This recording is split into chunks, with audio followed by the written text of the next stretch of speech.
Ivani ngasi anniversary fourth anniversary tabi ko wedding anniversary tabi Aiki maru nusibi bestina Bibili iba tudol ni secret friend highway kawada gini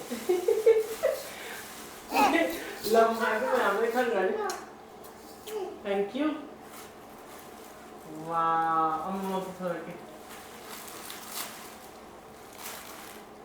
Rosary. Ay, ito tayo. Kapag na yun. Thank you.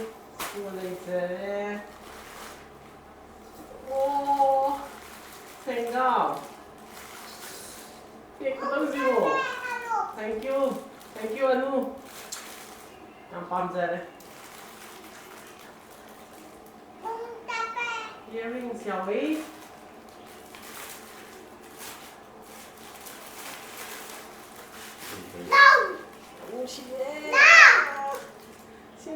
Ay office chat pada sina pa may amin accessories man earrings.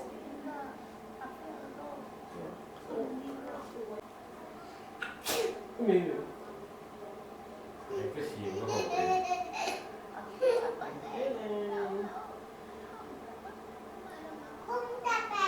Không chấp cả. Ini pakai yang ini kok. Surprise bagi yang hui sing harau ni. Ada mayang pakai lagi kan mu. Si siapa yang imo iba pot ni. Saya tujuan mesti tanah dengan TV besi yang mesti. Thank you. Si sana lah. Office siap. Tahu lagi kok. Thank you. Yang mana? Video sang mana kan di kok. Nah. Bantu. Wow. Baru kopi cek. Thank you Anu. Nang tak follow pasti tak ngepam saya. Kalau cik nang tak ngedoin aja em. Sini kaya lagi. Kaya. Come. What is this? Good lumayan masuk sih. What is this? What is this? Macam mana yang anu ni? Papaya. Papaya lah. Thank you hayo. Thank you ni Anu hayo. Thank you ni. Ni hayo ni ne. Anu. Anu kai. Thank you. Wow. Ang sihin na to. Ay no. Ay ngon ha ba.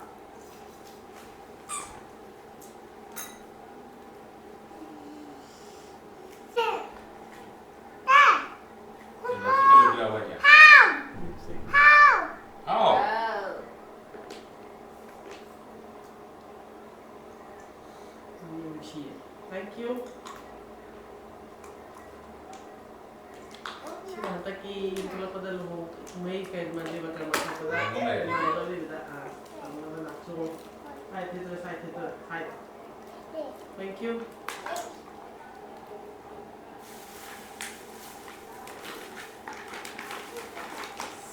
Sina mayang gi ay sana ba. Kaya pangbulu ka singnaban kita ibu kan. Thank you. Badam almond je cara di pok yang singkat dia mana yang panggil pipi dah ini kan ni. Thank you. Mesti si begitu. Bye. Lagi pam zaban ko. Eloi pam mesti macam pam je. One of my favorite.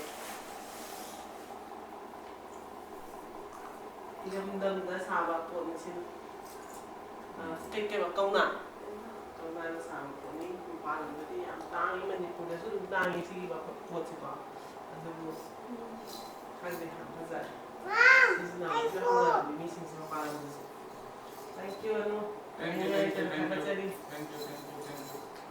Yai minerasi, coklat minerasi, kesapai minerasi. Wah, tong mai pak minerasi. Thank you. Laptop. Thank you hai laptop. Like. Gede. Come in hayo, come in. iPhone. I love you hayo, say I love you. iPhone big, I love you hayo. Mama na supo. Mama. love. 완전 시비도 셔라. Dito. 나이버터디. Thank you. Kasi maya. Apa maruk tinaba hangba kaise yamna kay hain katazit ni. Na mishina maruk di mangan bigan saknaba misunderstanding le aju dum there da kuda dum pero to na kay ba friendship se yamna long lasting o hindi yung kaya ay hajara ka ta sila. Messenger again. Thank you once again.